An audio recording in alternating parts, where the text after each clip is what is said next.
తలలు వంచి ప్రార్థన చేసుకుందాం. పరిశుద్ధుడైన తండ్రి, జీవాధిపతివైన యేసయ్య, నమ్మదైన దేవా, నీకు వందనాలు, స్తుతి స్తోత్రములైన మా జీవితాలను ప్రేమించి ఆశీర్వదించి ఈ డిసెంబర్ మాసంలో అడ్వెంట్లోని 4వ ఆదివారంలోనికి ప్రవేశపెట్టినందుకని నీకు వందనాలు, స్తోత్రం చెల్లించున్నాం.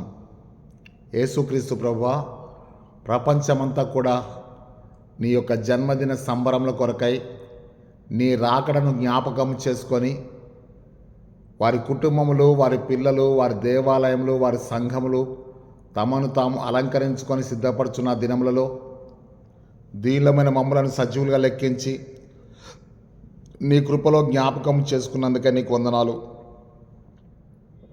ఈ వాక్య సందేశం ద్వారా మా అందరి జీవితాల్లో నీ పరిశుద్ధాత్మ కార్యం జరిగించమని, ఈ వాక్య సందేశాన్ని అనేక మంది సేవకులు బలపడటకు, అనేక మంది సేవకులు ఒకరితో ఒకరు పంచుకొంటకు నీ పరిశుద్ధాత్మ చేత ముద్రించి నీ దూతను కావలిగా ఉంచి మా అందరి హృదయ ధ్యానాలు, మా నోటి మాటలు నీ దృష్టికి అంగీకారంగా చేసుకొని నీ ఆత్మతో వివేచన కలిగి బ్రతుకుట కృప చూపించమని, సంఘములను వెలిగించు సేవకులుగా, సంఘము కొరకు ప్రార్థించు దాసులుగా బ్రతుకుట కృప చూపించమని యేసుక్రీస్తు శక్తిగల నామమును బట్టి వేడుకొంచున్నాం తండ్రి, ఆమెన్.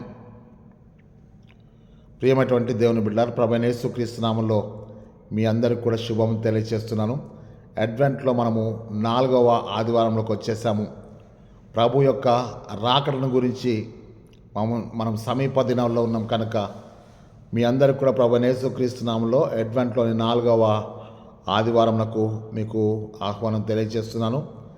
ఈరోజు మనకు దేవుడు అనుగ్రహించిన అంశము మారనాత. అక్కడ చూడండి, మరణాత, క్రీస్తు రాకడ కొరకు వేచియుండు కాలము. క్రీస్తు రాకడ కొరకు వేచియుండు కాలము. దాని టైటిల్ ఏముందంటే మరణాత అని ఉంది. నేను మీకు ఒక మరణాత ప్రసంగాన్ని ఆల్రెడీ వీడియో చేసి పెట్టాను.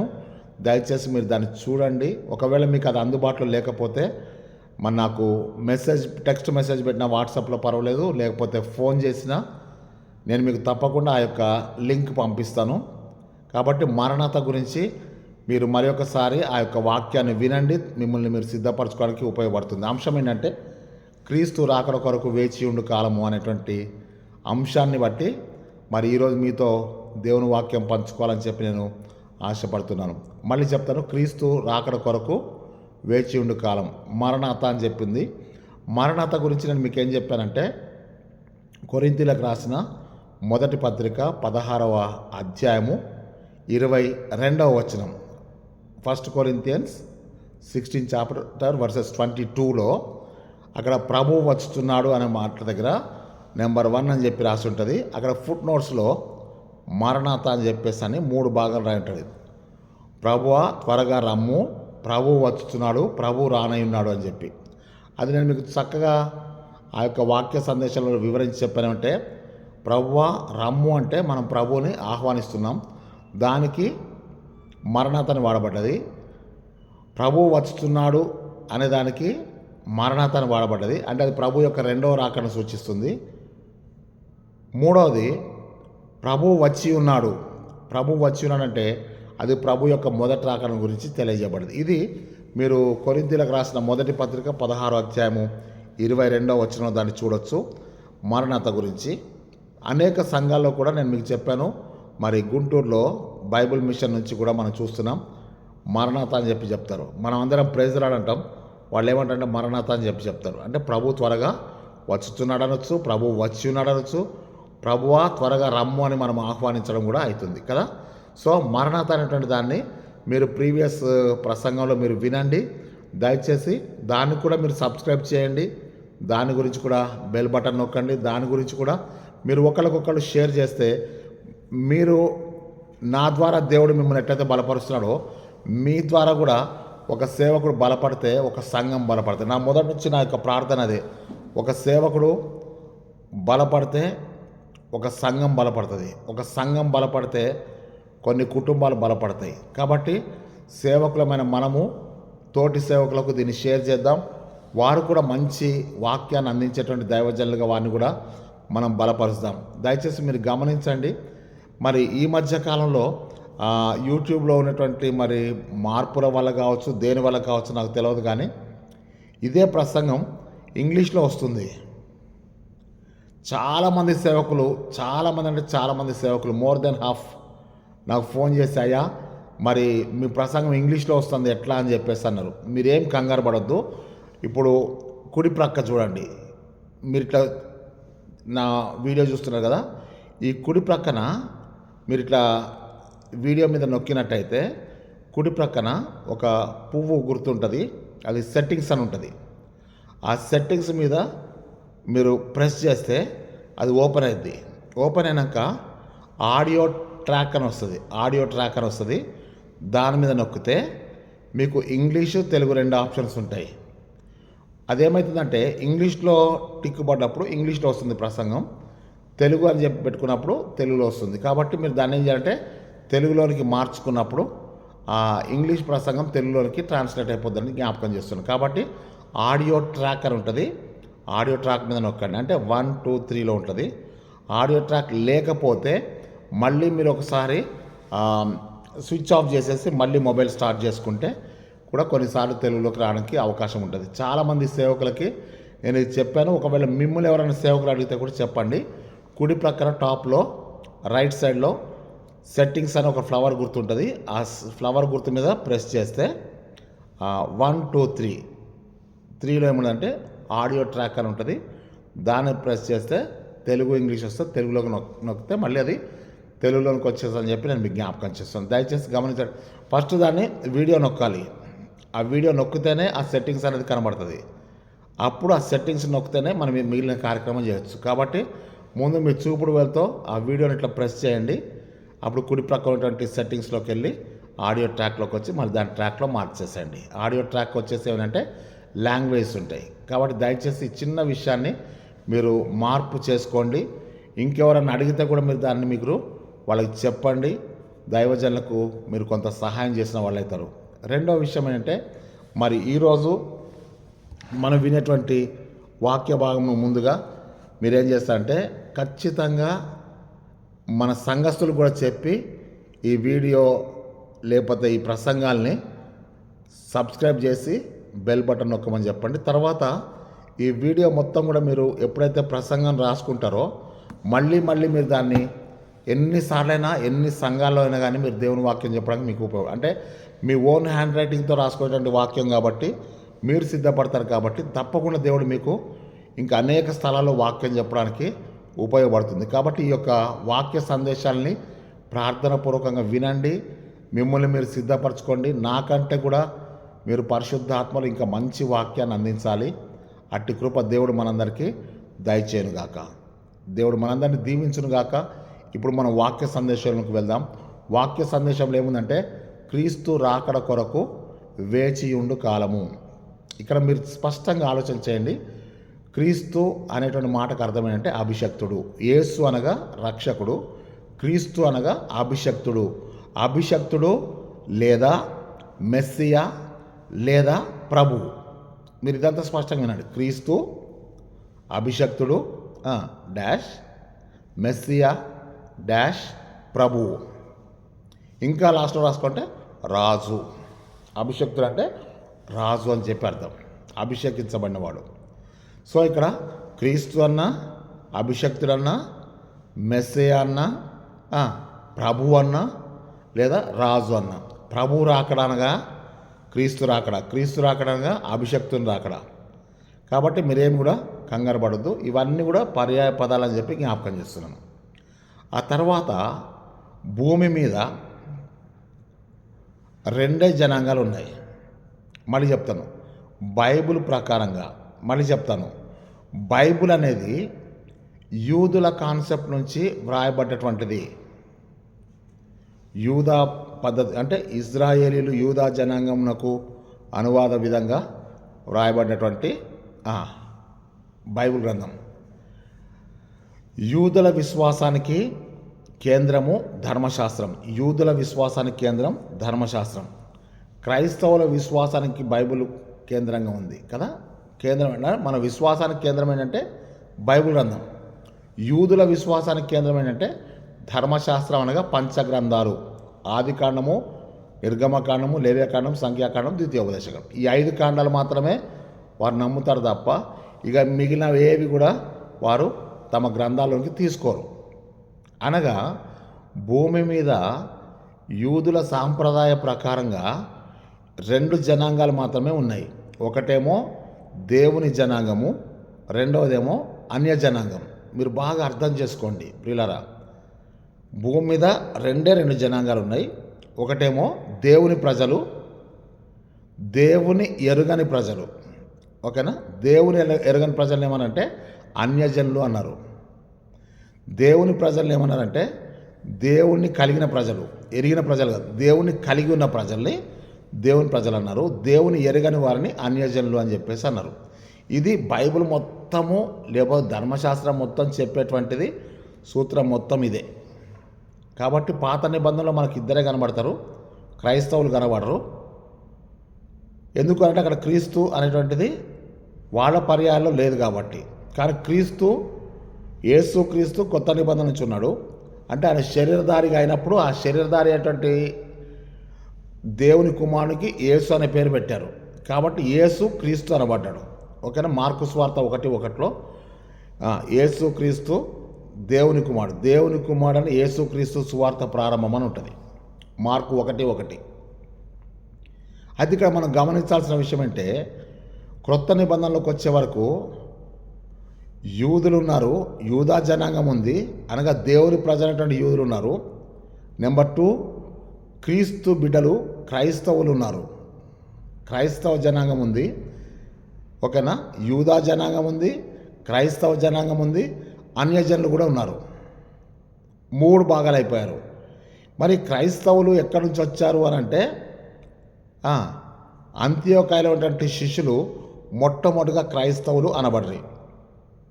ఈ క్రైస్తవులు యేసుక్రీస్తుని కలిగిన వారు, యేసుక్రీస్తుని సొంత రక్షకునిగా అంగీకరించిన వారు, యేసుక్రీస్తు యొక్క బోధలు విన్నవారు, యేసుక్రీస్తు యొక్క రాకడ కొరకు కనిపెట్టేవారు. వీరిని ఏమన్నారంటే క్రైస్తవులు, విశ్వాసులు, పరిశుద్ధులు. అవునా? ఇవన్నీ కూడా మనం సంఘాల్లో ఉన్నటువంటి వ్యక్తులు మనం చూస్తున్నాం. ఇక్కడ మనము జాగ్రత్త ప్రభు రాకడ కొరకు వేచి ఉండు కాలము అనగానే మనం ఏం చేయాలంటే ప్రభు యొక్క రాకడ కొరకు యూదా జనాంగము వేచి చూస్తుంది. ప్రభు యొక్క 2వ రాకడ కొరకు, అనగా మొదటి రాకడ అయిపోయింది కాబట్టి ప్రభు యొక్క 2వ రాకడ కొరకు క్రైస్తవులు, విశ్వాసులు, పరిశుద్ధులు, సహోదరులు వీళ్ళందరూ కూడా ప్రభు యొక్క 2వ రాకడ కొరకు ఎదురు చూస్తున్నారు. మన అంశం ఏంటంటే క్రీస్తు రాకడ కొరకు వేచి ఉండు కాలం. ఇప్పుడు యూదులు ఎందుకు వేచి ఉన్నారంటే ద్వితీయోపదేశకాండము 18వ అధ్యాయం 18వ వచనంలో దేవుడు మోషేకి ఏం సెలవిస్తా అంటే నీ వంటి ప్రవక్తను ఒకరిని వీళ్ళకి పంపిస్తా అంటాడు. ఇప్పటికీ ఆ ద్వితీయోపదేశకాండము 18వ అధ్యాయము 16, 17, 18 వచనాల్లో మీరు తీసి స్పష్టంగా చదవండి. అక్కడ దేవుని యొక్క మాట ఏంటంటే మోషే లాంటి ప్రవక్త ఒక ఆయన వస్తాడు అని చెప్పి వాళ్ళు ఇప్పటికీ 2025 వరకు కూడా ఎదురు చూస్తూనే ఉన్నారు. ఏంటి అనంటే యేసుక్రీస్తుని వారు యూదునిగానే అంగీకరిస్తున్నారు తప్ప వాళ్ళు రక్షకునిగా అంగీకరించట్లేదు. అది మనం ఎక్కడ చూస్తున్నామంటే యోహాను సువార్త 17వ అధ్యాయము 1 వచనాల్లో చూస్తున్నాం. ఏమనంటే అక్కడ యేసుక్రీస్తుని చంపాలని చెప్పి యూదులు చూస్తున్నారు, యేసుక్రీస్తుని చంపాలని చెప్పి చూస్తున్నారు. అక్కడ ఎక్కడ ఉంటుందంటే మరి యోహాను సువార్తలో ఒకసారి మీరు చూడండి దయచేసి. యోహాను సువార్త 7:1 ఏముంటుందంటే యేసుక్రీస్తుని యూదులు చంపాలని చూస్తున్నారు. అంటే ఆయన రక్షకునిగా కానీ మెస్సయ్య కానీ వాళ్ళు ఇష్టపడట్లేదు. అందుకనే సిలువలో కూడా చెప్తాడేమంటే ఎబ్రీ, గ్రీకు, హెలెనీ భాషలో ఉన్నటువంటి ఆ భాషలో ఇతడు యూదులకు రాజు అని చెప్పి పిలాతు రాస్తే వీళ్ళందరూ వెళ్ళి ఏమంటారు తెలుసా అని చెప్పాను అని చెప్పి రాస్తాడు. అంటే పిలాతు దానికి ఒప్పుకోండి, నేను రాసింది ఏదో రాసిన, వెళ్ళిపోండి అని చెప్పేసి అంటాడు. అక్కడ మనం చూస్తే యేసుని చంపాలని చెప్పి చూసినటువంటి యూదులు ఉన్నారు. చివరికి వాళ్ళు యేసుని చంపారు. అందుకే అపోస్తుల కార్యం 3:15 పేతురు చెప్తాడు, మీరు జీవాధిపతిని చంపితిరి, దేవుడు ఆయన మృతుల నుండి లేపెను, దానికి మేము సాక్షులం అని చెప్పి చెప్తున్నాడు పేతురు పరిశుద్ధాత్మత నుండి. ఇక్కడ మనం చూస్తున్నాం ఏంటంటే యూదులు మరి మోషే వంటి ప్రవక్త వస్తాడని చెప్పి ఎదురు చూస్తున్నారు. ఆ తర్వాత యూదులు ఏం చేస్తున్నారంటే ఆ యేసుక్రీస్తు కాలంలో ఉన్న యూదులు రోమా ప్రభుత్వంలో మరి వాళ్ళు బానిసలు. రోమా ప్రభుత్వంలో ఉన్నటువంటి వ్యక్తులు వాళ్ళు.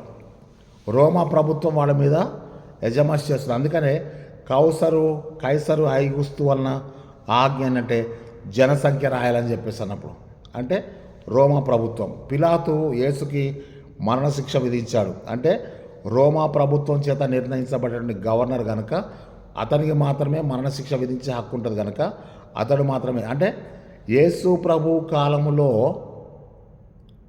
జాగ్రత్త వినండి, యేసు ప్రభు కాలములో రోమీయులు ఇశ్రాయేలీలను పరిపాలిస్తున్నారు. అటువంటి సమయంలో ఇశ్రాయేలీలు ఒక విమోచకుని కొరకు కనిపెట్టుకున్నారు, ఎదురు చూస్తున్నారు. అందుకే నేను చెప్తాను ప్రభు యొక్క రాకడ అని చెప్పేస్తాను చూడండి.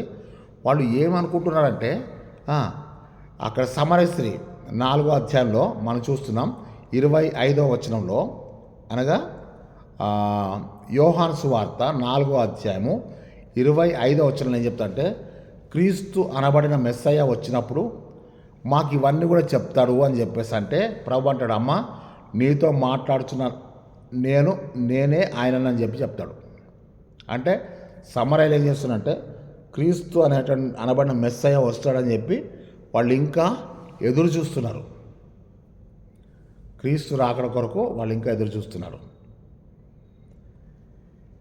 ఇక క్రైస్తవుల దగ్గరికి వచ్చేసరికి మనం చూసినట్టయితే క్రీస్తు ప్రభు యొక్క మొదటి రాకడ గురించి చెప్పారు. క్రీస్తు ప్రభు యొక్క రెండో రాకడ కొరకు ఎదురు చూస్తున్నారు. సంఘం ఇప్పుడు ఏం చేస్తుందంటే వధువు సంఘము ప్రభు యొక్క రాకడ కొరకు తనను తాను అలంకరించుకొని ఎదురు చూసేటువంటి దినాలు. ఇదే ప్రభు రాకడ కొరకు వేచి ఉంట. అనగా సంఘము వధువు, వరుడు క్రీస్తు కదా. సంఘమునకు శిరస్సు క్రీస్తు అని చెప్తూ ఆ సంఘమును ప్రేమించి అది ముడతయన్ను కళంకమైన అటుది మరి ఏదైనా లేకున్నట్లు అది ఉతక స్నానము చేత పరిశుద్ధపరచబడినట్లు సంఘము కొరకు ఆయన తనను తాను అప్పగించుకోవాలని చెప్పి ఎఫెసీ 5:27లో ఉంటుంది. ఓకే కదా. అక్కడ మనం జాగ్రత్త చూస్తే ఇప్పుడు ప్రభువు రాకడ కొరకు ఎవరెవరు ఎదురు చూస్తున్నారు అని చెప్పి మనం చూస్తే ప్రభువు రాకడ కొరకు యేసుని నమ్మిన యూదులు చూస్తున్నారు. మళ్ళీ చెప్తాను 8:31 యోహాను సువార్త 8:31 ఏముంటుందంటే ఆయన తాను నమ్మిన యూదుల చేత ఇలాగ చెప్పుచున్నాడని చెప్పి చెప్తాడు. అంటే 7:1లో యేసుని నమ్మని యూదులు ఉన్నారు. యోహాను సువార్త 8:31లో యేసుని నమ్మిన యూదులు ఉన్నారు. యూదుల్లోనే 2 భాగాలు అయిపోయారు. యేసుని నమ్మిన యూదులు ఉన్నారు, యేసుని నమ్మని యూదులు ఉన్నారు. ఓకే కదా. వాళ్ళు దేవుని రాకడ కొరకు కనిపెడుతున్నారు. వీళ్ళు ఈ 2000 సంవత్సరాల్లో మనం చూస్తే వీళ్ళు ప్రభు యొక్క రెండో రాకడ కొరకు కనిపెడుతున్నారు. ఇప్పుడు మన అంశం ఏంటంటే క్రీస్తు రాకడ కొరకు వేచి ఉండు కాలము. ఎవరెవరు వేచి ఉన్నారంటే నమ్మిన యూదులు వేచి ఉన్నారు. యేసుక్రీస్తుని రక్షకునిగా నమ్మని యూదులు కూడా వేచి ఉన్నారు. విశ్వాసులైనటువంటి క్రైస్తవులు ప్రభు రాకడ కొరకు వేచి ఉన్నారు. సంఘములు ప్రభు రాకడ కొరకు వేచి ఉన్నారు.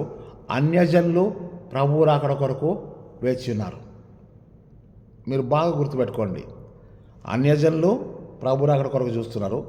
క్రైస్తవులు విశ్వాసులు అనేవాళ్ళు ప్రభు రాకడ కొరకు ఎదురు చూస్తున్నారు.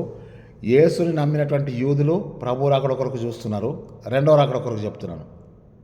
యూదులు యేసు ప్రభు మీద తిరుగుబాటు చేసిన యూదులు, నమ్మని యూదులు ఇంకా మోషే వంటి ప్రవక్త కొరకు కనిపెట్టుకుంటూనే ఉన్నారు. ఈ విషయాలు మీరు చాలా జాగ్రత్తగా క్షుణ్ణంగా అర్థం చేసుకున్నట్టయితే ఆ కొరింథీ సంఘానికి పౌలు రాసి చెప్తున్నాడు, ఇదిగో నేను ఎంత పెద్ద అక్షరాలతో రాస్తున్నా మీరు చూడండి, ఇదిగో ప్రభువు వచ్చుతున్నాడు అని క్రింద ఫుట్ నోట్స్లో చక్కగా మారణాత అనేటువంటి మాటకి అర్థమేంటో 3 విషయాలు రాశాడు. ఈ విషయాలను కూడా మనం ప్రక్కన పెట్టేస్తే ప్రభువు రాకడ కొరకు వేచి ఉండటం అంటే అర్థం ఏంటి? ప్రభు యొక్క రాకడ, క్రీస్తు రాకడ కొరకు అంటే అభిషక్తుని రాకడ కొరకు వేచి ఉండడం అంటే అర్థమేంటే ఆయన మొదటి రాకడ యేసుగా వచ్చాడు, క్రీస్తుగా పుట్టాడు, క్రీస్తుగానే చనిపోయాడు. అంటే రాజుగా పుట్టాడు, రాజుగానే చనిపోయాడు. అంటే ఆయన పుట్టుక రాజుగా పుట్టాడు. అంటే ఆయన ఎవరు అభిషేకించినందువల్ల రాజు కాలేదు, ఆయన పుట్టడమే రాజుగా పుట్టాడు. ఈ మర్మాన్ని మీరు అందరూ అర్థం చేసుకోండి. దావీదుని సమూయేలు తైలంతో అభిషేకించినప్పుడు అభిషేకం జరిగింది. యేసు అట్లా కాదు, ఆయన తల్లి గర్భంలోనే పరిశుద్ధాత్మతో జన్మించాడు కనుక ఆయన రాజుగా ఎవరు అభిషేకించాల్సిన అవసరం లేదు, ఆయన రాజుగా పుట్టాడు. అందుకే జ్ఞానులు అంటారు ఏమంటే, యూదుల రాజుగా పుట్టినవాడు ఎక్కడ ఉన్నాడు? యూదుల రాజుగా పుట్టినవాడు, ఆయన పుట్టడమే రాజుగా పుట్టాడు. ఆయన ఎవ్వరు రాజుగా చేయలేదు. కానీ పిలాతు రాస్తున్నాడు యూదుల రాజు అని చెప్పి రాశాడు. నువ్వు యూదుల రాజువా అని అడిగితే నీవన్నట్టే అని చెప్పి చెప్తాడు.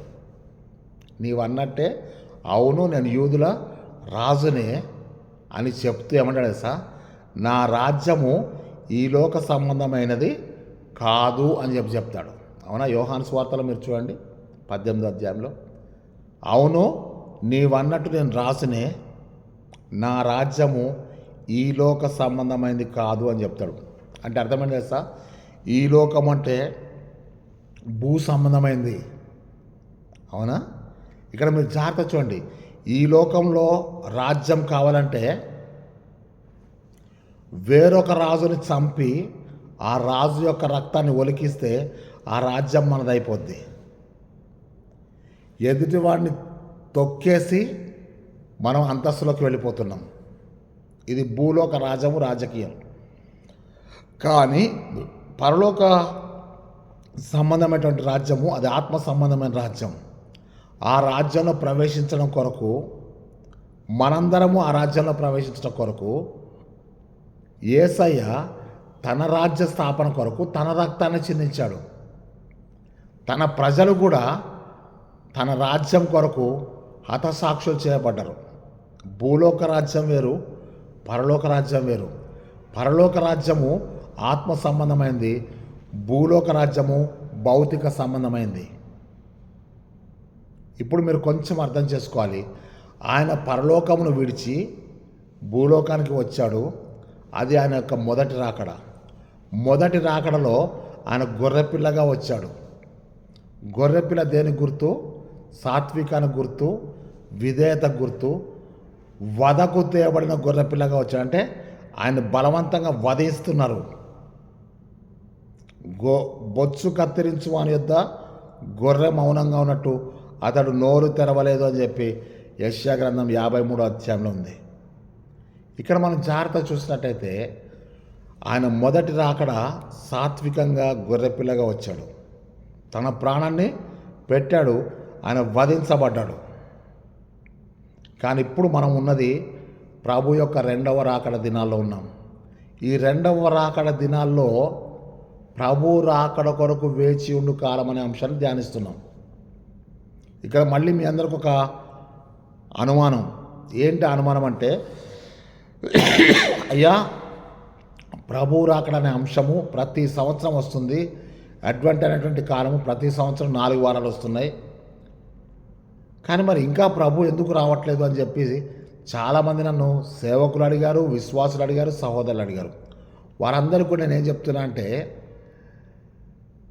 పేతురు రాసిన 2వ పత్రిక 3వ అధ్యాయము 9-10 వచనాలు మీరు చూడండి. ఎవ్వరు కూడా నశించిపోవట ఆయన ఇష్టపడక అంతటా అందరూ మారు మనసు పొందాలని మన నిమిత్తమై ఆయన దీర్ఘశాంతాన్ని చూపిస్తున్నాడు. అంటే ఆయన ఓపిక పడుతున్నాడు, దీర్ఘశాంతం కలిగి ఉన్నాడు. ఎందుకంటే మనము ఇంకా మారు మనసు పొందాలి, ఇంకా కొంతమంది మారు మనసు పొందాలి. అంటే ప్రభువు రాకడ ఎందుకు ఆలస్యమవుతుంది? అంటే మనము మారు మనసు పొందడం కొరకే ఆలస్యం చేయబడుతుంది. అది మొదటి కారణం. అంతటా అందరూ మారు మనసు పొందాలని చెప్పి ఆయన లోబడని ప్రజల వైపు దినమెల్లా ఆయన చేతులు చాపుతున్నాడు. అంటే 24 hours ఆయన మన కొరకు ఆయన చేతులు చాపబడి ఉన్నాయి.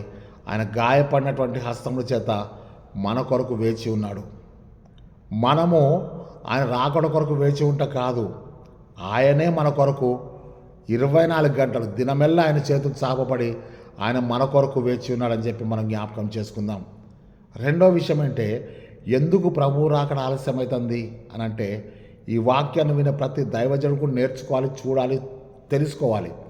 ఎందుకు అనంటే మరి ప్రకటన గ్రంథము 6వ అధ్యాయము 9 నుంచి 11 వచనాలు మనం చూస్తే, ఆ 9 నుంచి 11 వచనాల్లో అక్కడ బలిపీఠం కింద మరి వధించబడిన వారి యొక్క ఆత్మలను మనం చూస్తున్నాం. యోహాన్ దర్శనం స్పష్టంగా చూస్తున్నాడు. అక్కడ స్పష్టంగా వ్రాయబడ్డ వాక్యం అంటే, ఆ వధించబడినటువంటి వారు నాదా సత్యస్వరూపి, ఎందాక నువ్వు భూజనులకు తీర్పు తీర్చకుండా ఉంటావు మా నిమిత్తం అని చెప్పి, మా రక్తం నిమిత్తం అన్నప్పుడు వాళ్ళు ఎందుకు వధించబడారంటే ప్రభు యొక్క వాక్యం నిమిత్తము, తామిచ్చిన సాక్ష్యం నిమిత్తం వారు వధించబడ్డట్టుగా మనం చూస్తున్నాం. వారి ఆత్మలు బలిపీఠం క్రింద ఉన్నాయి. వారు అడుగుతున్న నాదా సత్యస్వరూపి, ఎందాక నువ్వు భూలోక వాసులకు తీర్పు తీర్చకుంటావు ప్రభువా అని చెప్పేసానంటే అక్కడ స్వరం వినబడుతుంది. ఏంటి ఆ స్వరం అంటే మీరు స్పష్టంగా చూడండి. ఆ యొక్క ప్రకటన గ్రంథము 6వ అధ్యాయము 9 నుంచి 11 వరకు చూస్తూ 11 వచ్చామంటే, సహోదరుల యొక్కయు సహదాసుల యొక్కయు లెక్క పూర్తి అగు వరకు ఇంకా కొంచెము కాలము వేచి ఉన్నామని చెప్పింది. మీరు మంచిగా అర్థం చేసుకోండి దైవజనులారా, సహోదరులారా. ఎందుకు ప్రభు రాకడ ఆలస్యమవుతుంది తెలుసా? ప్రతి సంవత్సరము ప్రతి క్రిస్టమస్కి ముందు 4 ఆదివారాలు అడ్వెంట్ వారాలు చేస్తున్నాం కదా. ఎందుకు అనంటే, ఎందుకు ప్రభు రాకడ ఆలస్యమైందంటే అంతటా అందరూ మారు మనసు పొందాలని చెప్పి లోబడనొల్లని ప్రజల వైపు కదా. మీకు అది తెలుసు కదా. యెషయా గ్రంథం ఒకసారి మీరు చూడండి. యెషయా గ్రంథంలో 65వ అధ్యాయం, యెషయా గ్రంథము 65వ అధ్యాయం. ఓకేనా? 2వ వచనం ఒకసారి మీరు జాగ్రత్త చూస్తే నేను మీ కొరకు చదువుతాను. ముందుకు వెళ్ళిపోదాం. అక్కడేమంటే యెషయా 65:2 వచనం, తమ ఆలోచన అనుసరించి చెడు మార్గంలో నడుచుకొనొచ్చు లోబడనులని ప్రజల వైపు దినమంతా నా చేతులు చాపుచున్నాను అంటే కంటిన్యూస్ వర్సెస్. ఇక్కడ మీరు జాగ్రత్త చూస్తే ఆయన ఎందుకు ఆలస్యం చేస్తున్నాడంటే, లోబడనుల ప్రజలు ఇంకా మారు మనసు పొందాలి, అంతటా అందరూ మారు మనసు పొందాలని చెప్పి పేతురు రాసిన 2వ పత్రిక 3వ అధ్యాయం 10వ వచనం 9-10 వచనాలు ఉంది.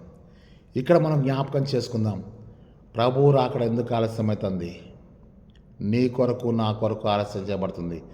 ఇంకా మన సహోదరులలో మన కుటుంబాల్లో మారు మనసు లేని వారి సంఘాల్లో వారు మారు మనసు పొందాలని దినమెల్లా కూడా ఆయన చేతులు చాపుచున్నాడు. అందుకే ఆలస్యమవుతుంది. బలిపీఠం కింద ఉన్న వాళ్ళకి చెప్తాడు, సహోదరుల యొక్కయు సహదాసుల యొక్కయు లెక్క పూర్తి అగు వరకు ఇంకా కొంచెం కాలం మీరు ఓపిక పట్టండి అంటున్నాడు.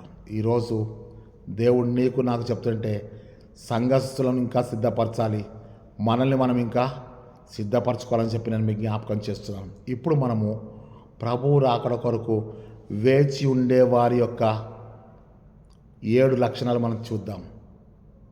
7 లక్షణాలు మనం చూద్దాం. ప్రభువు రాకడ కొరకు వేచి ఉండు కాలంలో నీవు ఏ విధంగా ఉండాలో, ఏ విధంగా మనం బ్రతకాలో ఈ 7 పాయింట్లు మనం చూస్తూ ఈ వాక్య సందేశాన్ని ముగించుకుందాం.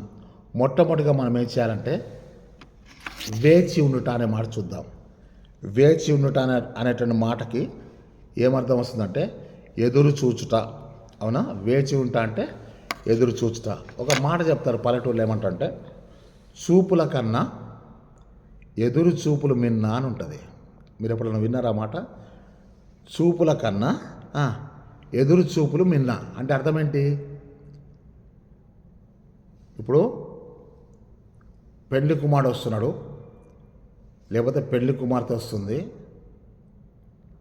ఆ ఎదురుబడి చూసుకునేటువంటి దానికంటే కూడా ఎదురు చూస్తున్నాం. ఇంకొక 10 నిమిషాలు వస్తాడు, ఇంకో 10 నిమిషాల్లో పెళ్లి కుమారుడు వస్తాడు, అగో వస్తున్నాడు అగో దూరం నుంచి వస్తున్నాడు అంటే అర్థమంటే ఆ పెళ్లి కుమారుడు రాకడ కొరకు ఎదురు చూస్తుంటే దాని మాధుర్యం వేరే ఉంటుంది, ఆ యాంగ్జైటీ వేరే ఉంటుంది. అందుకేమనంటే పల్లెటూరులో కూడా ఎందుకు పట్టణాలు కూడా చూపుల కన్నా ఎదురు చూపులు మిన్న అంటాడు. ఇక చూసుకున్నారు అనుకోండి, ఇహ అనుకుంటూ మాట్లాడుకుంటారు. కానీ ఎదురు చూడడం ఒక యాంగ్జైటీని పుట్టిస్తుంది. అందుకేం చెప్తాంటే వేచి ఉంట అనగా ఎదురు చూచుట, లేకపోతే కనిపెట్టుకొని ఉంటా. మనము ట్రైన్ వస్తుందంటాం, ట్రైన్ వస్తుంది అనగానే కనిపెట్టుకొని ఉంటాం. నేను మీకు ఒక చిన్న స్టోరీ నేను మీకు చెప్తాను, ఓకే కదా? ఒక యవనస్తుడు సైన్యంలో పనిచేస్తున్నాడు. సైన్యంలో పనిచేస్తుండగా ఆ యొక్క సైన్యంలో ఉన్నటువంటి యవనస్తుడు సెలవులకు వచ్చి పెళ్లి చేసుకుంటాడు. పెళ్లి చేసుకున్న తర్వాత కొంతకాలంలోనే పెళ్లి చేసుకునేటువంటి కొంతకాలంలోనే ఆయన 1 year ఉండాల్సింది. కొంతకాలంలోనే ఏమైపోయిందంటే బార్డర్స్లో యుద్ధం జరుగుతుంది, అందరూ యుద్ధానికి వచ్చేయాలని చెప్పేసి అని ఆయనను పిలిపించేస్తారు. ఎక్కడికి? యుద్ధానికి పిలిపిస్తారు. యుద్ధానికి పిలిపించిన సమయంలో ఏం జరుగుతుందంటే ఆయన యుద్ధానికి వెళ్ళే సమయానికి తన భార్య గర్భవతిగా ఉంటుంది. అయినప్పటికీ యుద్ధానికి వెళ్ళక తప్పదు. కాబట్టి ఆయన యుద్ధానికి వెళ్ళిపోతూ తన భార్యకు అన్ని జాగ్రత్తలు చెప్పి ఆ గర్భవతిని వాళ్ళ యొక్క తల్లిదండ్రుల దగ్గర పెట్టేసి వెళ్ళిపోతాడు. వెళ్ళిపోయిన తర్వాత ఆయన ఎప్పటికప్పుడు కూడా ఆ బాబు ఆ గర్భవతి గురించి, ఆమె ఆరోగ్యాన్ని గురించి, తన భార్యను ప్రేమించాడు కనుక అన్ని విషయాలు ఎప్పటికప్పుడు తెలుసుకుంటూ ఏం జరిగిందంటే ఆమె ప్రసవకాలం వచ్చింది. ఆమె ఒక మంచి బాబుకి జన్మనిచ్చింది. జన్మనిచ్చిన తర్వాత ఆమె చెప్తుందండి, మనకి దేవుడు చక్కటి బాబునిచ్చాడు, మనం ఇప్పుడు తల్లిదండ్రులము, భార్యాభర్తలు మాత్రమే కాదు తల్లిదండ్రులం అయిపోయాం. ఇగో మన బాబు అచ్చం నీలాగానే ఉన్నాడు, మన బాబుని చూస్తుంటే నాకు నువ్వే గుర్తొస్తున్నావు అయ్యా అని చెప్పి తన భార్య ఉత్తరం ద్వారా ఆయనకి తెలియజేస్తుంది. ఆయన కూడా చాలా సంతోషపడతాడు. సంతోషపడ్డ తర్వాత సరే ఇప్పుడు సీజన్ కాబట్టి మనం ఆమె పేరు మేరీ అని చెప్పుకుందాం, మేరీ. సో ఇప్పుడు ఆయన ఏం చేస్తాడంటే యుద్ధంలో ముందుకు వెళ్తున్నాడు. ఆ తర్వాత ఒక రోజున వాళ్ళ యొక్క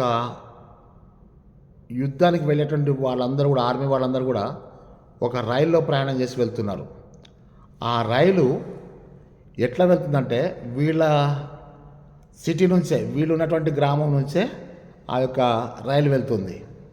అయితే ఆ రైలు ఆ గ్రామం దగ్గర అంటే వాళ్ళ స్టేషన్లో, రైల్వే స్టేషన్లో 2 నిమిషాలు మాత్రమే ఆగుతుంది. జాగ్రత్త వినండి, 2 నిమిషాలే ఆగుతుంది.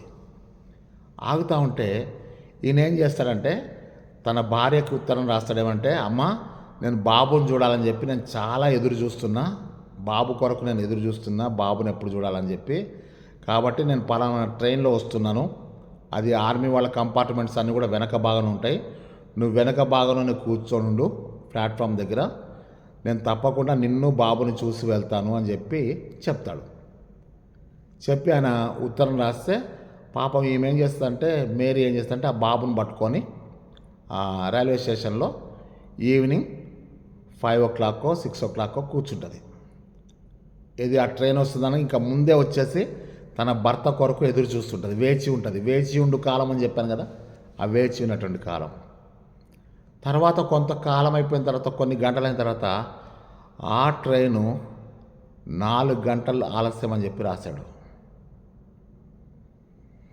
అప్పటికి ఆమె చాలా నర్వస్ అయిపోయింది. అయినా భర్త వస్తున్నాడు, బాబుని చూస్తున్నాడు అనేటువంటి యాంగ్జైటీ ఎదురు చూస్తుంది. వేచి ఉండు కాలం ఎదురు చూస్తుంది. ఆ తర్వాత రాత్రి 11 అవుతుంది. అక్కడ బోర్డు మీద రాశారు ఇంకొక గంట లేట్ ఉందని చెప్పి. 12 అవుతుంది, వాళ్ళు ఇంకా రాస్తున్నారు ఇంకొక గంట లేట్ అయిందని చెప్పి. ఈమె బాబుని పట్టుకొని అక్కడే ఎదురు చూస్తుంది. వేచి ఉండు కాలం ఎదురు చూస్తుంది. పాపం ఆ బిడ్డ ఎదురు చూసి అలసిపోయింది. ఈమెకి ఒక్క కునుకు అట్లా నిద్ర పట్టింది, అంతే. నిద్ర పట్టగానే ఆ ట్రైను రానే వచ్చింది. వచ్చి ప్లాట్ఫామ్ మీద ఆ భర్త దిగి మేరీ ఎక్కడున్నావు అని చెప్పి పెద్దగా అరుస్తున్నాడు. ఎందుకంటే 2 నిమిషాలే అవకాశం ఉంది. ఈ తల్లి మేరీ ఎన్నో గంటలు ఎదురు చూస్తూ వేచి ఉన్న కాలము దాదాపు 6 గంటల నుంచి ఆమె 12 గంటలు అంటే 6 అవర్స్ వెయిట్ చేస్తుంది. జస్ట్ ఆ కునుకులో నిద్ర పట్టిపోయింది. ఈయన మేరీ ఎక్కడున్నావు, బాబుని తీసుకొని రా నేను చూడాలి, అయ్యో టైం అయిపోతుంది నేను వెళ్ళిపోతున్నా. ఇంతలో గ్రీన్ సిగ్నల్ వచ్చేసింది. ఆమె ఆ అరుపులకి లేవలేదు. ఈయన ఇంకా పెద్దగా అరుస్తున్నాడు, మేరీ వెళ్ళిపోతున్నా. తీరా చూస్తే ఆమె ఆ స్వరాన్ని వినే లోపల ఆయన కంపార్ట్మెంట్ దాటి ఇట్లా వెళ్ళిపోతుంది, ట్రైన్ వెళ్ళిపోతుంది. ఈ తల్లి ఆ బాబుని పట్టుకొని రొమ్ము కొట్టుకొని ఏడుస్తుంది. అయ్యో, నేను ఇన్ని గంటలు వేచి ఉన్నానే, ఎదురు చూసే కాలం నిద్రగా మారిపోయింది. నా భర్త నన్ను నా కొడుకుని దాటి వెళ్ళిపోయాడని చెప్పి ఆ స్వరం విని ఏడుస్తుంది, చెయ్యి ఊపుతుంది. ఆ భర్త గుర్తుపట్టాడు, చెయ్యి ఊపుతుంది. ఆ యుద్ధానికి వెళ్ళిన తర్వాత ఆ భర్త యుద్ధంలో చనిపోయాడు. ఈ బాబుని చూసుకోకుండానే చనిపోయాడు. ఆ తల్లి యొక్క రోదన ఎంత వేదన మీరు ఒక్కసారి ఆలోచించేయండి. వేచి ఉండు కాలము ఎంత కఠినమైందో మీరు ఒక్కసారి ఆలోచించండి. మనం ఇప్పుడు ప్రభువు రాకడ కొరకు వేచి ఉన్నాము. మనం వేచి ఉన్నాం. మనము అనుకోనని గడియలో ప్రభువు వస్తాడని చెప్పి అన్ని పత్రికల్లో వ్రాయబడుతుంది. దేవుని బిడ్డలారా, పత్రికలు అన్నీ కూడా వ్రాయబడుతున్నాయి. ఆయన ప్రొద్దుగుంకి వస్తాడో, రాత్రి వేళ వస్తాడో, కోడి కూరినప్పుడు వస్తాడు. ఇప్పుడు మీకు వాక్యంలో అన్ని విషయాలు వరుసగా చెప్తాను. 7 విషయాలు చెప్తాను. దయచేసి 7 విషయాలు మీరు 7 రెఫరెన్సులు రాసుకొని మీరు సొంతగా మోకరించి మీరు సిద్ధపడి మరి ఆదివారం వాక్య సందేశానికి మీరు సిద్ధపడండి. త్వరలో మీకు క్రిస్మస్ సందేశాన్ని కూడా నేను మీకు సోమ మంగళవారాల్లో పెడతాను. గురువారం తెల్లవారుజామున ఆరాధన కొరకు కూడా మీరు ప్రభువు రాకడ కొరకు సిద్ధపడవలసిందిగా మనవి చేస్తున్నాను. ఇది ప్రభు యొక్క 2వ రాకడను గూర్చేటువంటి వాక్యాలు. మనకు 3 బైబిల్ పాఠాలు ఇవ్వబడ్డాయి కదా. యెషయా గ్రంథము 2వ అధ్యాయము చూడండి. యెషయా గ్రంథము 2వ అధ్యాయము అక్కడ 2వ వచనం నుంచి 5వ వచనం వరకు ఉంది. కీర్తనల గ్రంథము 75వ కీర్తన ఉంది. 2వ పాఠము ప్రకటన గ్రంథము 22వ అధ్యాయము 10 నుంచి 21 వరకు ఉన్నాయి. ప్రకటన 22 18 నుంచి 10వ వచనం నుంచి 21 వరకు. ప్రకటన 22 10 నుంచి 21 వరకు.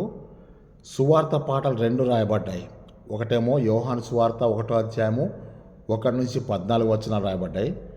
రెండవది సువార్త పాఠం 2వ భాగమేమో లూకా సువార్త 12వ అధ్యాయము 32 నుంచి 40 వచనాలు ఉన్నాయి. ఈ వచనాల్ని ఈ వాక్యాన్ని ఆధారం చేసుకొని నేను మీకు 7 పాయింట్స్ చెప్పి నేను ముగిస్తాను.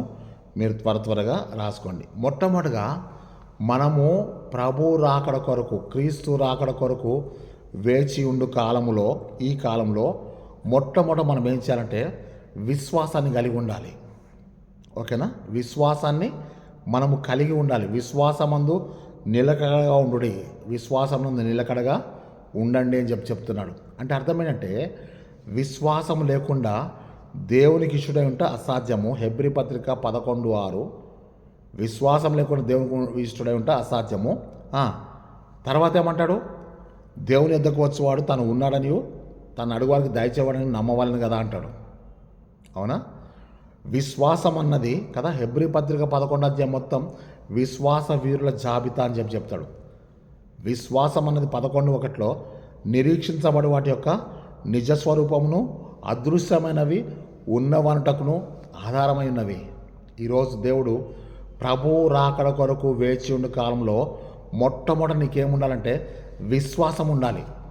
ఇదే మనము యెషయా గ్రంథము 2వ అధ్యాయం 2-5 వచనాలు మనం చూస్తే అక్కడ స్పష్టంగా చెప్తుంటే అంత్య దినములలో, అక్కడ చూడండి యెషయా గ్రంథము, అక్కడ మీరు చూస్తే యెషయా గ్రంథము 2వ అధ్యాయము, యెషయా గ్రంథము 2వ అధ్యాయము 3వ వచనం చూద్దాం. యెషయా గ్రంథము 2వ అధ్యాయము ఆ యొక్క వచనాన్ని నేను మీకు చదివి చూపిస్తాను ఒకసారి. అంత్య దినములలో పర్వతముల పైన యెహోవా మందిర పర్వతము పర్వత శిఖరమున స్థిరపరచబడిన కొండల కంటే ఎత్తుగా ఎత్తబడును. ప్రవాహం వచ్చినట్లు సమస్త అన్యజనులు దానిలోనికి వచ్చెదరు. ఇక్కడ మీరు ఆలోచించండి. యెహోవా యూదుల దేవుడు, దేవుని జనాంగం, ఇశ్రాయేల్ జనాంగం అన్నారు కదా. కానీ ఇక్కడ మనం చూస్తే అంత్య దినములలో కదా, అంతే ప్రభు యొక్క రాకడ దినములలో ఏం జరుగుద్ది అంటే ప్రవాహం వచ్చినట్లు సమస్త అన్యజనులు దానిలోనికి వచ్చేది. ఆ కాలమున సీయోన్లో నుండి ధర్మశాస్త్రము, యెరూషలేము నుండి యెహోవాకు బయలువెళ్ళును. జనములు గుంపులు గుంపులుగా వచ్చి యాకోబు దేవుని మందిరములకు యెహోవా పర్వతమునకు వెళుదాం రండి, ఆయన తన మార్గముల విషయంలో మనకు బోధించును, మనము ఆయన త్రోవల్లో నడుచుకొందాము అని చెప్పుకొందురు. ఇది ఎప్పుడు జరుగుద్ది? అంత్యదినంలో జరుగుద్ది అని చెప్తున్నాడు. అంటే అర్థమంటే అన్యజనులు కూడా దేవుని మాట వినడానికి విశ్వాసులుగా అయిపోతున్నారు. అందుకనే ఈ ప్రభువు రాకడ కొరకు వేచి ఉండు కాలంలో ఏం జరుగుద్దంటే అన్యజనులు ఎక్కువ మంది విశ్వాసులు అయిపోతున్నారు. ఈరోజు మీరు చూడండి, ఏ టీవీ ఛానల్ బట్టి చూసినా కానీ, ఇగో నేను పలానప్పుడు ఇట్లా చేశాను, ఇప్పుడు నేను మారు మనసు పొందాను, నేను ప్రభు కొరకు చూస్తున్నా, నేను దేవుని సేవ చేస్తున్నాను, రండి ప్రజలారా రండి.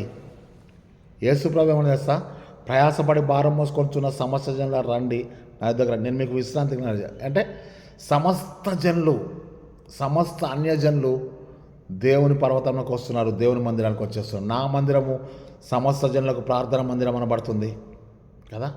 ఈరోజు దేవుడు ఏం చెప్తాంటే ఈ యొక్క మొట్టమొదటి పాయింట్ ఏంటంటే ప్రభు రాకడ కొరకు వేచి ఉండు కాలంలో మనకు మొట్టమొదట కావాల్సింది అంటే విశ్వాసం కావాలి. విశ్వాసం ఉంటేనే తప్ప మన ఓర్పుతో కనిపెట్టడానికి అవకాశం లేదు. ఈరోజు ప్రభు చెప్తున్న మాట ఇదే, నువ్వు విశ్వాసివైతేనే తప్ప ప్రభువు రాకడ కొరకు నువ్వు ఎదురు చూసేటువంటి పరిస్థితి నీకు ఉండదు. ఈ వేచి ఉండు కాలంలో విశ్వాసముతో ప్రభువు రాకడ కొరకు వేచి ఉండు కాలం అని చెప్పండి, మొదటి పాయింట్. రెండవది వచ్చేసి జాగ్రత్త పడాలి. విశ్వాసం ఎప్పుడు కూడా ఏం చేయాలంటే జాగ్రత్తగా ఉండాలి. ఎందుకు అనంటే నువ్వు జాగ్రత్తగా ఉండకపోవడం వల్ల నువ్వు దేవుని యొక్క రాకడ కొరకు వేచి ఉండలేవేమో. అంటే అజాగ్రత్త వల్ల కొన్ని ఆశీర్వాదాలు మనం పోగొట్టుకుంటున్నాం. అనగా మనం జాగ్రత్తగా ఉండాలి. మొట్టమొదటి నేనేం చెప్తా అంటే ఆ యొక్క తిమోతికి రాసిన మొదటి పత్రిక 4వ అధ్యాయం 16వ వచనంలో ఏం చెప్తాడు సార్, నిన్ను గూర్చియు నీ బోధ వినువాని గూర్చి జాగ్రత్త పడు. మొదటి తిమోతి 4 ఆ యొక్క 16వ వచనం ఉంటుంది. నిన్ను గూర్చియు నీ బోధ వినువాని గురించి కూడా జాగ్రత్త పడాలి. జాగ్రత్త మీరు ఆలకించండి. మీరు మీ విషయమై మీరే జాగ్రత్తగా ఉండాలి కదా. లూకా సువార్త 17:3 నాకు చాలా ఇష్టమైనటువంటి వాక్యం. తర్వాత మార్కు సువార్త 13వ అధ్యాయము 32వ వచనం నుంచి మనం చూస్తే యేసు ప్రభు తన రాకడకు ముందు చెప్తున్నాడు ఏమనంటే, ఆయన ఎప్పుడు వస్తాడో మనకు తెలియదు. ఆయన ఆయన ప్రొద్దుగుంకి వస్తాడో, కోడి కూయినప్పుడు వస్తాడో, తెల్లవారుజామున వస్తాడో మనకు తెలియదు. కాబట్టి ప్రభు అక్కడ మూడు మాటలు చెప్తాడంటే, జాగ్రత్త పడి మెలకుగా ఉండి ప్రార్థన చేయండి. మార్కు సువార్త 13వ అధ్యాయం 32 నుంచి 40 వచనాల వరకు ఉంటుంది. అక్కడ స్పష్టంగా చెప్తుంటే, జాగ్రత్త పడి మెలకుగా ఉండి ప్రార్థన చేయండి కదా అని చెప్తూ ఏమనంటే, తను వెళ్ళేటప్పుడు తన యొక్క దాసుని పిలిచి అధికారాన్ని ఇస్తాడు. మళ్ళీ ఆయన వచ్చే టైంకి ఈ దాసులందరూ కూడా ఏం చేయాలంటే, అధికారులుగా ఉన్నటువంటి దాసులు ఆయనకి లెక్క అప్పచెప్పాలి. ఆయన ఎప్పుడు వస్తాడో మనకు తెలియదు. అయితే మెలకుగా ఉండమని చెప్పి ద్వారపాలకునికి చెప్పి ఆయన వెళ్ళిపోతాడు. ఆయన ఎప్పుడు వస్తాడో మనకు తెలియదు అని చెప్పి అందరితో చెప్తున్నా, మీకు కూడా చెప్తున్నా అంటాడు. ఆ వచనాలు ఎంత చక్కగా ఉంటే, మీకు కూడా చెప్తుంటే మెలకుగా ఉండండి. ఏంటి మెలకు అంటే, జాగ్రత్త పడండి, మెలకుగా ఉండి ప్రార్థన చేయండి. ఈరోజు మొదటి పాయింట్ వచ్చేసి ఏమంటాడు, విశ్వాసంతో వేచి ఉండు కాలం. రెండవది జాగ్రత్తగా ఉండి వేచి ఉండు కాలం. మూడవది చూడండి, మెలకుగా ఉండు కాలం. మెలకుగా ఉండాలి. ఇక్కడ మనం జాగ్రత్త చూస్తే ఏంటి మెలకుగా ఉండడం అని అంటే, యేసు ప్రభు గెత్సెమని తోటకు వెళ్ళేటప్పుడు కూడా చెప్తాడు కదా, అది లూకా సువార్త 23వ అధ్యాయం చెప్తాడు, మీరు శోధనలో ప్రవేశించకున్నట్లు మెలకుగా ఉండి ప్రార్థన చేయండి అని చెప్పి 22:41 చెప్తాడు. అవునా? ఇక్కడ ఏం చెప్తా అంటే, మెలకుగా ఉండి ప్రార్థన చేయాలి. ఇది యేసు ప్రభు తన యొక్క రాకడ గురించి చెప్తున్న మాట. వేచి ఉండేవాళ్ళు ఏం చేయాలంటే విశ్వాసంతో ఉండాలి. రెండవది జాగ్రత్తగా ఉండాలి. ఆ తర్వాత మూడోది ఏంటంటే మెలకుగా ఉండాలి. ఈ మెలకుగా ఉండడం గురించి మనం సువార్త పాఠంలో, రెండవ సువార్త పాఠంలో లూకా సువార్త 12వ అధ్యాయము 35వ వచనం మనం చూస్తే యేసు ప్రభు చెప్తాడు ఏమనంటే, మీ దీపములు వెలుగుచుండనీయుడి, మీ నడుములు కట్టుకోండి అంటాడు. నడుము కట్టుకుంటా అంటే సిద్ధపాటు గుర్తు, దీపములు వెలుగుచుండనీయుడి అంటే మెలకువ గుర్తు. ఈరోజు రాత్రి నీ ఇంట్లో లైట్ వెలుగుతుంది, దీపం వెలుగుతుంది, ఆరిపోలేదంటే అర్థమైనట్టే. నీ ఇంట్లో వెలుగుందంటే అర్థమంటే నువ్వు నిద్రపోలేదని అర్థం. ఎందుకు రాత్రి మీ ఇంట్లో లైట్ వెలిగింది నిద్రపోతలేరా? ఎందుకు అంతసేపు మెలకుగా ఉన్నారు? మీ దీపము వెలుగుచుండనీయుడి, మీ నడుములు కట్టుకోండి, మీ దీపములు వెలుగుచుండనీయుడి. ఆయన ఎప్పుడు వస్తాడో మీకు తెలియదు. ఆయన వచ్చినప్పుడు మీరు మెలకుగా ఉండి ఆయన మీరు సిద్ధపడి ఉంటే ఆయనే మీకు భోజనం సిద్ధపరుస్తాడు, వడ్డిస్తాడని చెప్తున్నాడు. ఇక్కడ మనం జాగ్రత్త చూసినట్టయితే సువార్త పాఠం, లూకా సువార్త బైబిల్ పాఠం మీరు చూడండి. నడుము కట్టుకునేది సిద్ధపాటు గుర్తు, మీ దీపం వెలుగుచుంటా అంటే అది మెలకువ గుర్తు. సామెత గ్రంథము 31వ అధ్యాయము 18వ వచనంలో రాత్రి వేళ ఆమె దీపము ఆరిపోదు అని చెప్తున్నాడు. రాత్రి వేళ ఆమె దీపం ఆరిపోదు అంటే అర్థమంటే అక్కడ ఆమె గృహంలో చీకటికి తావలేదు, ఆమె మెలకుగా ఉండే స్త్రీ అని చెప్పి జ్ఞాపకం చేస్తున్నాను.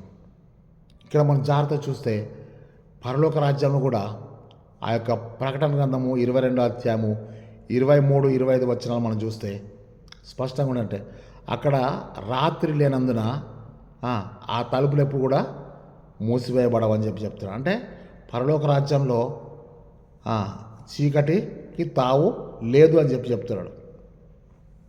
ఈ జ్ఞానవంతురాలి ఇంట్లో కూడా దీపం ఆరిపోలేదంటే అర్థమంటే ఆమె ఇంట్లో చీకటికి తావు లేదు.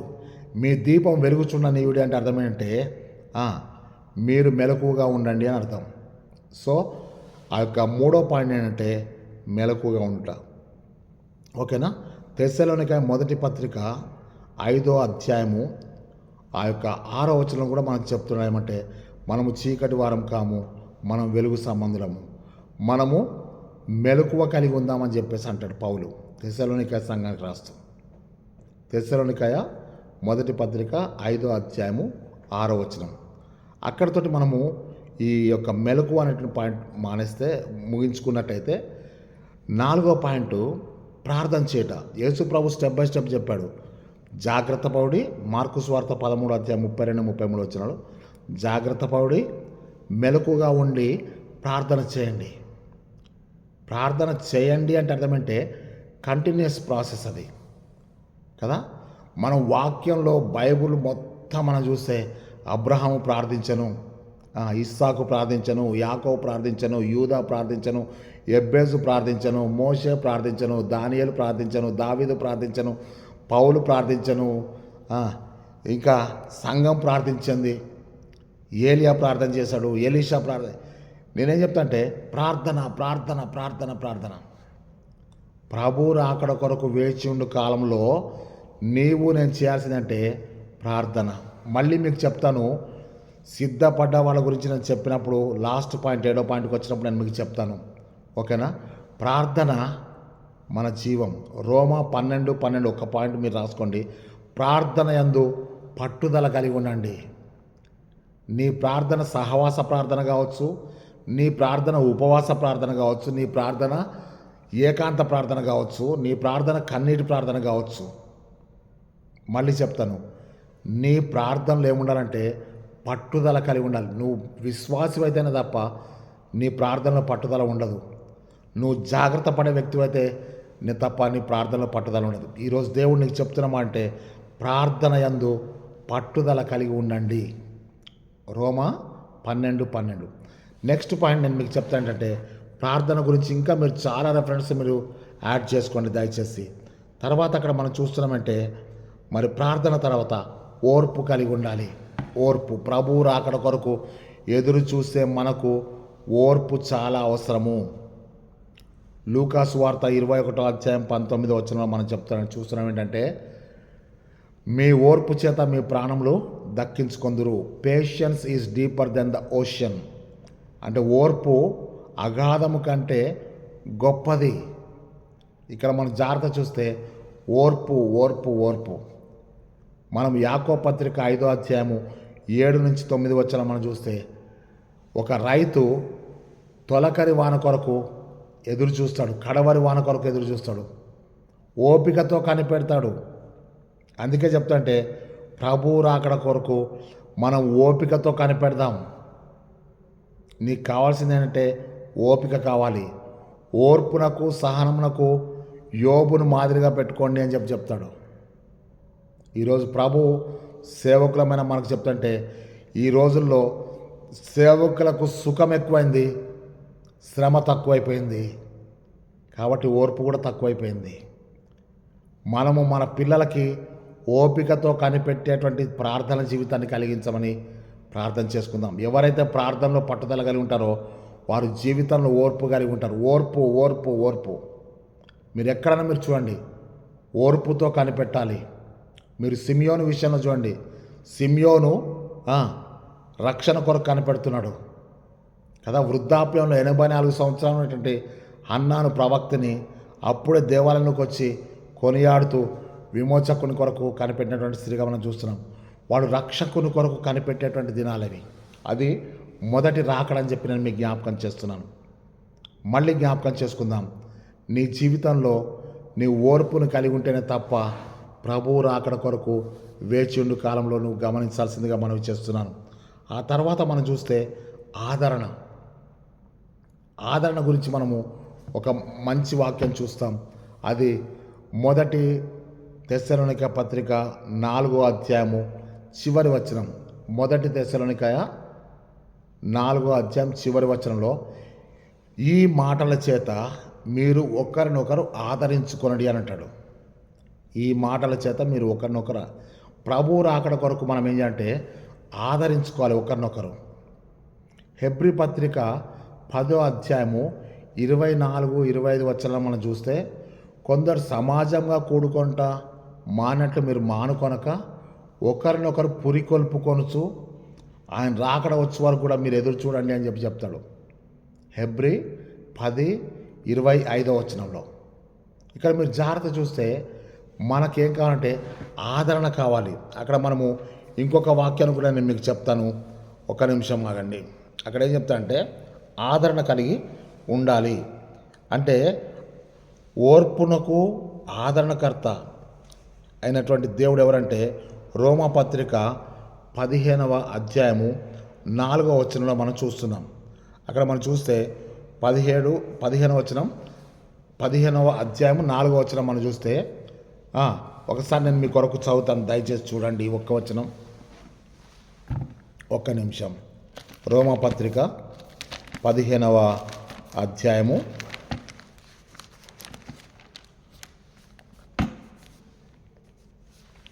రోమాపత్రిక 15వ అధ్యాయము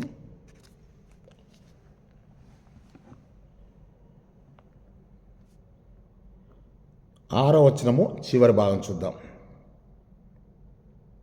క్రీస్తు యేసు చిత్త ప్రకారము ఒకరితో ఒకడు మనసు కలిగిన వారై ఉన్నట్లు ఓర్పునకును ఆదరణకును కర్తయగు దేవుడు మీకు అనుగ్రహించునుగాక అని చెప్పి దీవిస్తున్నాడు. ఓర్పునకును ఆదరణకును కర్త ఎవరంటే దేవుడే. అంటే నువ్వు ప్రభువు రాకడ కొరకు కనిపెడుతున్నప్పుడు దేవుడే నీకు ఆ ఓర్పునివ్వాలి. ప్రభువు రాకడ వరకు కూడా మనం ఓపిక కలిగి ఉండాలంటే దేవుడే మనకు ఆ ఓర్పుని ఇవ్వాలి. ఇక్కడ ఓర్పుతో పాటు మనకు ఏమి ఇస్తాడంటే దేవుడు ఆదరణ కూడా ఇస్తున్నాడు. అంటే కంఫర్ట్. ఏం చెప్తా అంటే ఎదురు చూసే వాళ్ళకి ఓదార్పునిచ్చేటువంటి వాళ్ళు, ఆదరించే వాళ్ళు చాలా అవసరం. నాన్న ఏం కాదు, నువ్వు ఇంకా కొంచెం ఓపిక పడితే దేవుడే మన సమస్యలను కూడా పరిష్కరిస్తాడు. దేవుడే నిన్ను స్వస్థపరుస్తాడు, ఆదరిస్తాడు దేవుడు కదా. మనము ఆ యొక్క యెషయా గ్రంథం 66వ అధ్యాయము 13వ వచనం మనం చూస్తున్నాం. 66:13 ఒకరి తల్లి వాడిని ఆదరించినట్లుగా అని చెప్తాడు. అంటే అర్థం ఏంటి? తల్లి ఆదరణకు గుర్తు. మనకి తల్లి సంఘం అని ఉంటుంది కదా, తల్లి సంఘం, సిఎస్ఐ తల్లి సంఘం. ఈ తల్లి సంఘంలో మనకేమైందంటే ఆదరణ దొరుకుతుంది. తల్లి దగ్గర ఎట్లా ఆదరణ దొరుకుతుందో తల్లి సంఘంలో కూడా మనకు ఆదరణ దొరుకుతుంది. తల్లి ఇంటికి వెళ్తే ఎంతో సంతోషిస్తాం మనం. కారణం అంటే అది మన తల్లి ఇల్లు కాబట్టి. ఇక్కడ ఏం చెప్తా అంటే ఆ యొక్క 6వ పాయింట్ ఏంటంటే ఆదరణ. 7వ పాయింట్ నేను చెప్తా అంటే సిద్ధపాటు లేకపోతే నీ విశ్వాసం కానీ, జాగ్రత్త కానీ, మెలకువ కానీ, ప్రార్థన కానీ, ఆ యొక్క ఓదార్పు కానీ, ఓర్పు కానీ, ఇవన్నీ కూడా జీరో. ప్రిపేర్ టు మీట్ దై గాడ్. నాకు చాలా ఇష్టమైనటువంటి మా వాక్యం ఆమోస్ గ్రంథము 4:12. ప్రిపేర్ టు మీట్ దై గాడ్. నీ దేవుని సన్నిధిలో కనబట్టకు ఇశ్రాయేలారా మీరు సిద్ధపడండి. ఈరోజు దేవుడు సేవకులమైన మనకు, మరి సహోదరమైన మనకు చెప్తున్న మాట ఇదే. మత్తయి సువార్త 25వ అధ్యాయము 10-11 వచనం మనం చూస్తే, ఇదిగో పెళ్లి కుమారుడు అని ఎదుర్కొని రండి అని అంటున్నప్పుడు ఆ యొక్క దివిటీల విషయం మనందరికీ తెలిసిందే. కానీ నేను ఒక్క వచనం చెప్పి ముగిస్తాను. ఏంటంటే 11వ వచనం చెప్తున్నాడు ఏమంటే, సిద్ధపడిన వారు పెళ్లి కుమారునితో కూడా లోపలకు వెళ్ళిరి, ఆ తర్వాత తలుపు మూయబడెను.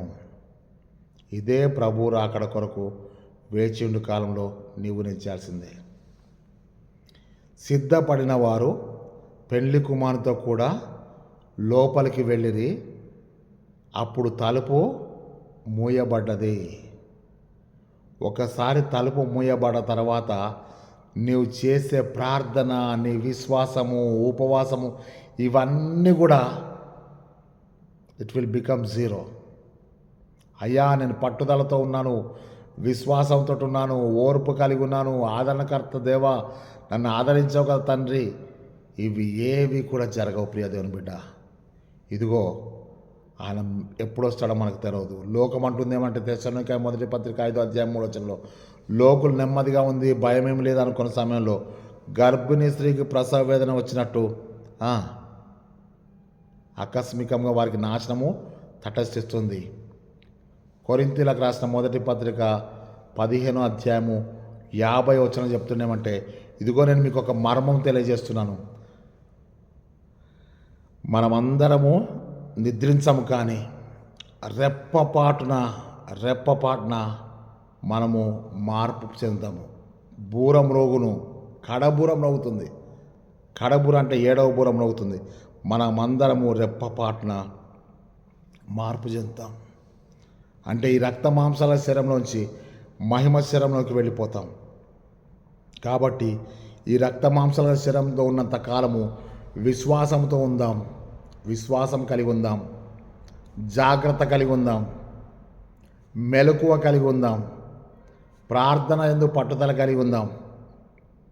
మళ్ళీ జ్ఞాపకం చేసుకుందాం. ఓపికతో ప్రభు రాకడ కొరకు కనిపెట్టుకుందాం. ఆదరణకరమైన మాటల చేత ఒకరినొకరు ఆదరించుకుందాం. చివరిగా ఒకరికొకరం సిద్ధపరచుకుందాం. మళ్ళీ చెప్తాను, ప్రభు రాకడ సింగిల్ అని చెప్పి నేను మీకు జ్ఞాపకం చేస్తాను. సింగిల్ అంటే అర్థం ఏంటంటే ప్రభు రాకడ కొరకు నేను సిద్ధపడవచ్చు, కానీ నా ఇంట్లో ఇంకోటి సిద్ధపడి ఉండకపోవచ్చు. కొంతమంది భర్తలు సిద్ధపడవచ్చు, కొంతమంది భార్యలకు సిద్ధపడలేకపోవచ్చు. కొంతమంది పిల్లలకు సిద్ధపాటు ఉంది, కొంతమంది తల్లిదండ్రులకు సిద్ధపాటు లేదు. పిల్లలు విడవబడతారు, తల్లిదండ్రులు ఎత్తబడతారు. తల్లిదండ్రులు విడవబడతారు, పిల్లలు ఎత్తబడతారు. సేవకులు ఎత్తబడతారు, సంఘంలో అనేకులు విడవబడతారు. సంఘంలో అనేకులు చూస్తుంటే ఎత్తబడతారు. కొంతమంది సేవకులు రొమ్ము కొట్టుకొని ఏడుస్తారు. ఇది వాస్తవం ప్రియులారా. ఇది ఎప్పుడు అర్థమవుతుంది అంటే ప్రభువు రాకడ దినంలోనే నీకు అర్థమైంది తప్ప ప్రసంగాలు చేస్తే అర్థం కాదు, ప్రసంగాలు వింటే కూడా అర్థం కాదు. నీ ఓర్పు చేత నీ ప్రాణంను దక్కించుకుంటావు. మళ్ళీ చెప్తున్నాను, ప్రభువు రాకడలో నీ విషయమై నువ్వే జాగ్రత్తగా ఉండు. మళ్ళీ చెప్తాను, యెషయా గ్రంథం 28:16 చెప్తాడు, విశ్వసించువాడు కలవరపడడు, కలవరపడేవాడు విశ్వసించడు. మత్తయి సువార్త 24:4 చెప్తాడు, ఎవడు మిమ్మల్ని మోసపరచకుండా చూసుకోండి, మీరు కలవరపడకుండుడి అంటాడు. 4వ వచనం 6వ వచనం, మీరు కలవరపడొద్దు, ఎవడు మిమ్మల్ని మోసపరచకుండా జాగ్రత్తగా మీరు చూసుకోండి. యోహాను సువార్త 14:1 చెప్తాడు ఏమంటే, జాగ్రత్త వినండి, మీ హృదయంను కలవరపరచనీయకుడి, do not trouble in your heart. దేవుని అందు విశ్వాసం ఉంచుతున్నారు, నా అందు కూడా విశ్వాసం ఉంచండి. ప్రభు చెప్తా అంటే నువ్వు విశ్వాసిగా ప్రభునందు నిలకడగా ఉంటే, ప్రభు రాకడ కొరకు వేచి ఉండే కాలంలో ఈ 7 పాయింట్లు నీకు తప్పకుండా ఉండాలి ప్రియులారా. నువ్వు విశ్వాసమై ఉండాలి, నువ్వు జాగ్రత్త పడవై ఉండాలి. నువ్వు అని చెప్తున్నాడు. నువ్వు జాగ్రత్త పడవై ఉండాలి, నువ్వు మెలకువ కలిగి ఉండాలి, ప్రార్థన పట్టుదల కలిగి ఉండాలి, ఓర్పు కలిగి ఉండాలి, ఆదరణ కలిగి ఉండాలి, మరి సిద్ధపాటు కూడా కలిగి ఉండాలి. అట్టి కృప పరిశుద్ధాత్మ దేవుడు ప్రభువు రాకడ దినాల్లో మనందరికీ దయచేయునుగాక. విశ్వసించువాడు కలవరపడేవాడు విశ్వాసిగా బ్రతకలేడు. కాబట్టి తలలు వంచి ప్రార్థన చేసుకుందాం. పరిశుద్ధుడైన తండ్రి, జీవాధిపత్యమైన యేసయ్యానికి స్తోత్రం. నైనా ఎంత మంచి దేవుడో ప్రభువా, అందరూ మారు మనసు పొందాలని మా ఎడల నీవు దీర్ఘశాంతంను వహిస్తున్నందుకని స్తోత్రం చెల్లిస్తున్నాం. మాలో ఏ ఒక్కరు నశించిపోవటం అది నీ చిత్తం కాదు కదా తండ్రి, నీకు వందనాలు చెల్లిస్తున్నాం. సహోదరుల యొక్కయు సహదాసుల యొక్క లెక్క పూర్తి కావాలనే నీ రాకడ ఆలస్యం చేస్తున్నందుకై నీకు వందనాలు చెల్లిస్తున్నాం. హెబ్రీ పత్రిక 10వ అధ్యాయం 37వ వచనం చెప్పినట్టుగా యేసయ్యా, మరి వచ్చుచున్నవాడు ఆలస్యం చేయక వచ్చునని చెప్పి నువ్వు సెలవిస్తున్నందుకని స్తోత్రం చెల్లిస్తున్నాం. ఇదిగో నేను త్వరగా వచ్చుచున్నానని చెప్పి నువ్వు సెలవిస్తున్నావు తండ్రి. ప్రకటన గ్రంథంలో ప్రతి వానికి వాని జీతం ఇస్తా అని చెప్పి సెలవిచ్చావు ప్రభా. నీ రాకడ కాలంలో వేచి ఉండే కాలంలో తండ్రి, మరి పరిశుద్ధుని ఇంకా పరిశుద్ధంగా ఉండనేమని చెప్పి సెలవిచ్చావు. నీతిమంతుడిని ఇంకా నీతిమంతుడు ఉండనేమన్నావు. యేసయ్యా, నీకు వందనాలు చెల్లిస్తున్నాం. అపవిత్రులు ఇంకా అపవిత్రులుగా ప్రభా తండ్రి నీ యొక్క సన్నిధిలో ప్రభా నాయన ఎంతోమంది బిడ్డలు అపవిత్రులుగా ఉన్నారు. అన్యాయం చేసేవాడిని అన్యాయం చేయవానిగా ఉండమన్నావు కనుక నీ వాక్యాలన్నీ కూడా ఈ దినాల్లో మా జీవితంలో నెరవేరుతున్నాయి కనుక సేవకులమైన మేము మెలకువ కలిగి ప్రార్థన చేస్తూ అనేకుల కొరకు ప్రార్థన చేయవారుగాను, అనేకులను సిద్ధపరచువారుగాను మమ్మలను మేము సిద్ధపరచుకొని మా కుటుంబాన్ని సిద్ధపరిచి నీవు మాకు అప్పగించి స్వరక్తంతో సంపాదించుకున్న సంఘాన్ని సిద్ధపరిచే భాగ్యం దయచేసి ఈ వేచి ఉండి కాలంలో ఒక రైతు ఏ విధంగా అయితే ఓపిక కలిగి ఓపికతో కనబడుతున్నాడో ఆయన మా 131 కీర్తనలో 6వ వచనం చెప్పిన రీతిగా కావలివాడు ఉదయం కొరకు కనిపెట్ట కంటే ఎక్కువగా మేము నీ రాకడ కొరకు కనిపెట్టుకుని వేచిండే కాలం మాకు దయచేసి మహిమ ఘనత ప్రభావాలు మీరు పొందమని నీ పరిశుద్ధాత్మ కార్యములు ఈ క్రిస్మస్ దినంలో మా అందరి జీవితంలో జరిగించమని యేసుక్రీస్తు శక్తిగా నామమును బట్టి వేడుకొంచున్నాం తండ్రి. ఆమెన్. తండ్రి, కుమారుడు, పరిశుద్ధాత్మను సర్వశక్తి గల త్రియేక దేవుని దీవెన ఇప్పుడు సదాకాలం మనందరికీ తోడే నడిపించునుగాక. Amen, amen, amen.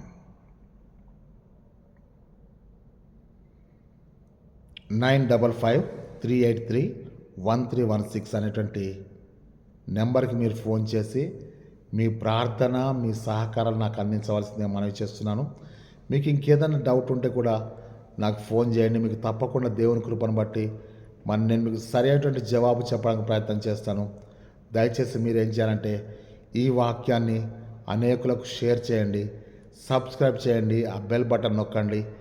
దేవుడు మనందరినీ దీవించి తన మహిమ కొరకు పరిశుద్ధాత్మతో నింపునుగాక, తన రాకడ కొరకు మనందరినీ సిద్ధపరచునుగాక. Amen, amen, amen.